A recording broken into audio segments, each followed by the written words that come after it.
Professor Salésio D'Agostinho, prazer em tê-lo aqui então no programa. Prazer é sempre o nosso. Vamos direto a uma pergunta de um telespectador, né, Vilmar? Pergunta inteligente, complexa, eu vou ler com atenção, professor, porque realmente é uma pergunta que merece muita atenção mesmo. O Conselho Federal de Contabilidade conceitou o ativo como sendo os recursos econômicos presentes controlados pela entidade.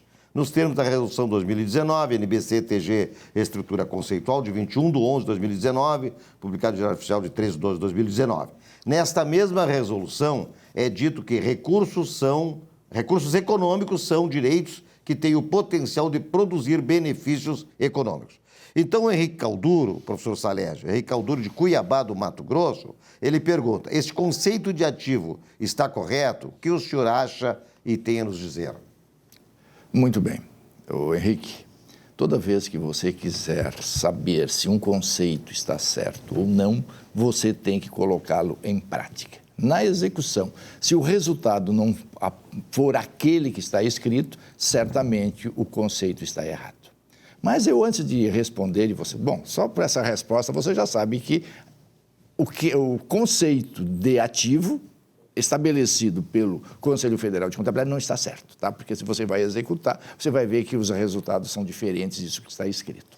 Mas eu vou separar a função do Conselho em duas etapas, duas épocas. A primeira época, quando o Conselho de Contabilidade ele obedecia ao comando brasileiro. Era um conselho focado nas necessidades profissionais, na necessidade dos contadores brasileiros.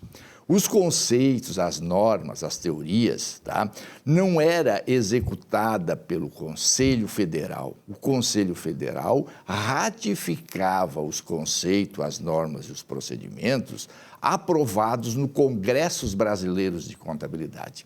Então, os Congressos Brasileiros de Contabilidade existiam para lá se discutir procedimentos novos, técnicas novas e tudo que era novo para aplicar em benefício da sociedade em assunto que dizia respeito à contabilidade.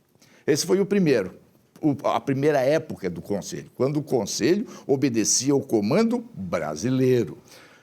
Muito bem, e lá no comando brasileiro, os contadores, os cientistas da contabilidade, né, conceituaram ativo como sendo bens e direitos possuídos por uma pessoa. Então, ativos são todos os bens e os direitos que uma pessoa possui. E dizia mais, que bens e direitos, para ser caracterizado como tal, era necessário que se tenha liquidez. Ou seja, é necessário que este bem possa gerar fluxo de caixa, eu posso vender, eu posso transformar isso em dinheiro. Muito bem. Então, esse foi o conceito aprovado no Congresso Brasileiro de Contabilidade e ratificado pelo Conselho Federal de Contabilidade. Aplicado este conceito na prática, então, você chega à conclusão que, efetivamente, este conceito está correto, porque todos os resultados convergem a esse conceito e eles estão, corretos, estão certos, e obedece ao princípio da propriedade, ou seja, ao princípio patrimonial, ok? Tudo que eu tenho que tem liquidez, não é isso? É um ativo porque eu posso transformar em dinheiro. No momento em que o Conselho Federal de Contabilidade passou ao comando internacional, passou a se integrar às normas brasileiras de contabilidade, o que foi que ele fez? Ele revogou tudo que existia, tudo que havia sido aprovado pelos cientistas e professores, disseram assim, olha, tudo que os professores brasileiros, tudo que os congressos brasileiros aprovaram, deixa de existir, não tem mais validade nenhuma. A partir de agora, o que vai valer são os procedimentos contábeis aprovados por este comando internacional, que se diz o IASB, que são as normas internacionais de contabilidade. Ou seja, o que este IASB aprova, que se institui em procedimentos contábeis, passou a vigorar. Então, o que é que acontece? Aquele conceito de ativo que nós discutimos e aprovamos, colocamos em prática, deixou de existir. Aí o Conselho estabeleceu este novo conceito de ativo, onde ele diz que ativos são recursos econômicos. Bom, mas como assim? O que é recursos econômicos? Então, você, como um estudante de contabilidade, por consequência, um estudante de patrimônio, vai saber que recursos econômicos são todos os meios necessários para se produzir riqueza. Tudo aquilo que eu uso para produzir riquezas, eu estou diante de um recurso econômico. Então, como é que eu vou ativar? Como é que eu vou incluir no meu patrimônio aquilo que eu uso para produzir riqueza? O sol é um recurso econômico, a água é um recurso econômico, máquinas são recursos econômicos. Por quê? Porque eu uso esses bens para produzir riqueza. Aí eu pergunto, tudo isso que eu uso eu posso ativar? Você vai dizer que não. Eu vou dizer, mas se eu uso para produzir uma riqueza, uma máquina que eu alugo, eu posso ativar uma máquina que eu alugo no meu ativo? Evidente que não. Então, já nesse primeiro teste de aplicação de conceitos, você vai verificar se está errado. Depois ele diz mais, que recursos econômicos são direitos que têm o potencial de produzir benefícios econômicos. O que é benefícios econômicos? Não é o resultado favorável? Olha, se eu uso um recurso econômico para produzir alguma coisa, ele só vai me trazer recursos econômicos se o resultado apurado pela aplicação deste bem me fizer benefícios. Esse é o benefício econômico. Então, quer dizer que eu vou ter que esperar resultado para ativar? Quer dizer, e aquele que não me dá benefício e me dá prejuízos econômicos, como é que eu faço? Não ativo? Então, Henrique, o Conselho Federal de Contabilidade, no momento em que começou a obedecer o comando internacional, o objetivo dele não é dar segurança à sociedade em assuntos que dizem respeito à contabilidade. Ele obedece ao comando internacional para transformar, para gerir, para facilitar a geração de informações contábeis de modo subjetivo para que haja manipulação.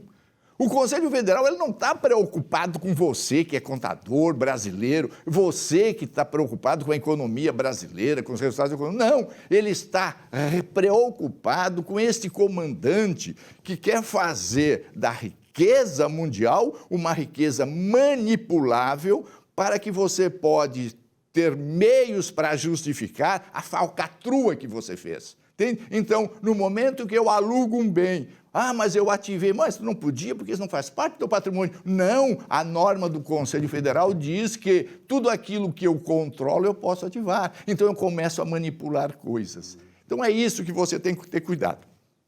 Primeiro, nós temos que obedecer à hierarquia legal. Nós temos que obedecer à lei.